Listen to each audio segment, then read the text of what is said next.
de l'État et sur beaucoup d'autres aspects. Et c'est pourquoi, sans écarter ce risque, nous demeurons convaincus qu'il peut être maîtrisé et que nous avons une occasion unique. Cette situation doit constituer plus une opportunité que le chaos. Ça doit être le déclic que nous attendions et qui nous permettrait d'établir un nouveau rapport entre les dirigeants et le peuple, un nouveau rapport entre les dirigeants et leurs partenaires également. Et c'est pourquoi je ne me fais pas énormément de soucis. Peut-être que je suis un optimiste béat, mais ma conviction, c'est que si le peuple a décrypté le message, et ce ne sera pas seulement à travers cette conférence de presse, c'est un travail permanent qui sera initié à partir de maintenant de communication pour que le peuple comprenne. Pour les autres aspects, je crois qu'ils peuvent avoir un tout petit peu de lien avec le point de presse, mais nous ne voulons pas que la situation extrêmement grave que nous venons de présenter soit diluée dans des aspects qui nous semblent moins importants. La reddition des comptes dans un pays normal doit être quelque chose d'ordinaire. Ça vaudra pour nous-mêmes quand on cessera d'exercer des fonctions. Ça ne doit pas faire l'objet de débat. Et le ministre l'a dit, nous le ferons en respectant. Et c'est pourquoi certains disent que c'est lent, c'est pas lent. Nous avons un ministre de la Justice quand même, qui est un homme du sérail, et qui joue de sa crédibilité par rapport à son environnement, qui n'acceptera pas de piétiner les règles élémentaires pour satisfaire à une quelconque vindicte. Ça ne se passera jamais comme ça. Et nous ne sommes pas dans cette logique. Nous ne sommes pas là pour nous venger de X ou Y.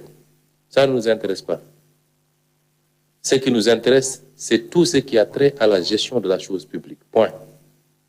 Tel nous a insultés, tel nous a... Ça ne nous intéresse pas.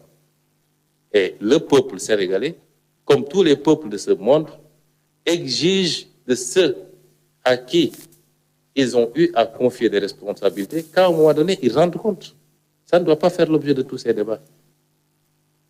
Maintenant, de quoi est-ce que les gens ont peur? Qu'est-ce qu'ils ont fait? L'histoire nous le prouvera, mais dans le respect strict des règles du droit. Et le ministre va compléter sur ce que je viens de dire. Maintenant, le débat ici, c'est pas... Madame, avec tout le respect que je vous dois, nous ne voulons pas que le point de presse vire à autre chose. Le débat, c'est pas le coût de la vie au Sénégal ou les mesures sociales, etc. Encore qu'on en a pris, c'est pas ça le débat. Nous sommes dans un point de presse, nous n'aimerions que les préoccupations qui sont soulevées ici cadrent avec ce point de presse pour mieux clarifier les choses auprès des Sénégalais et de nos partenaires. Merci. Monsieur le ministre, vous avez la parole. Merci, Monsieur le Premier ministre. Je crois que, d'une façon générale, vous avez posé les grands axes de ce que doit être ma réponse. Les questions qui ont été posées et qui relèvent justement de ma responsabilité sont relatives au pôle financier qui a été installé officiellement ces derniers jours. Il y a juste lieu de rappeler que la loi sur le pôle financier, nous l'avons trouvée déjà votée et promulguée. Cette loi a été promulguée le 2 août 2023. Et c'était en remplacement de la CRI, la Cour de répression de l'enrichissement illicite. Et il a été bien précisé, et ce sont là des principes, cette Cour, ce pôle financier, ce pôle judiciaire financier, on lui a tracé des attributions extrêmement importantes et concernant des infractions graves et dont cette Cour, ce tribunal, ce pôle, a l'exclusivité. Donc, pour pouvoir poursuivre certaines infractions, il fallait absolument d'abord nommer les magistrats de cette Cour, ce qui a été fait le 9 juillet dernier, et ensuite procéder à leur installation officielle, avant même qu'ils aient pu trouver un siège. Mais encore une fois, la justice comme on a l'habitude de le dire, le temps de la justice n'est pas le temps du politique. Et encore une fois, nous sommes là pour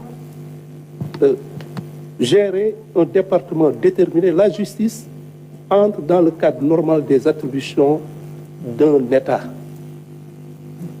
Et ce n'est pas parce qu'il y a le pôle financier qui a été tout simplement installé officiellement et qui commence ses attributions de façon tout à fait transparente et tranquille, dans le cadre d'un respect strict des règles, des droits de chacun, mais dans le souci d'efficacité qui a effectivement eu à justifier sa création. Encore une fois, comme on le dit en wolof et ce qu'on pourrait traduire en des termes approximatifs, l'enfant issu des amours de la précipitation et de l'impatience porte fatalement le nom de regret.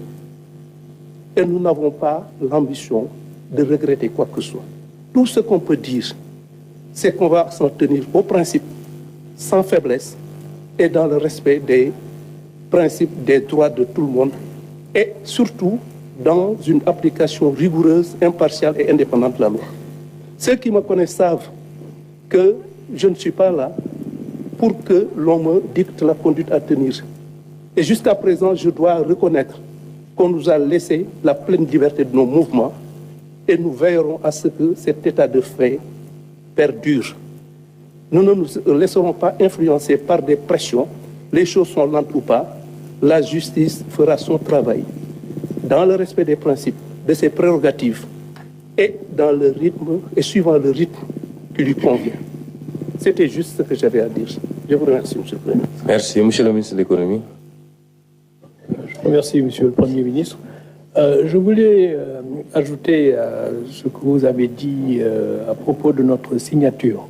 Effectivement, transparence et dividende démocratique. Le Sénégal a un dividende démocratique qui est apprécié de par le monde. Notre dette, et ce message est à l'endroit de nos partenaires, notre dette est soutenable.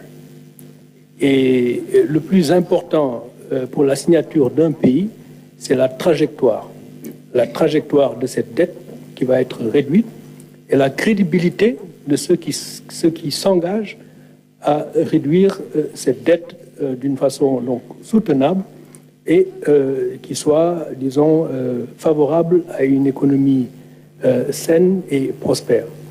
Et comme Monsieur le Premier ministre vient de le dire, le référentiel sera présenté le 7 octobre et quand on le présentera, donc nos partenaires sauront que l'avenir est prometteur et il n'y a pas lieu de s'inquiéter en ce qui concerne notre signature parce que ceux qui s'engagent à gérer cette dette et à la mettre sur une trajectoire soutenable sont crédibles.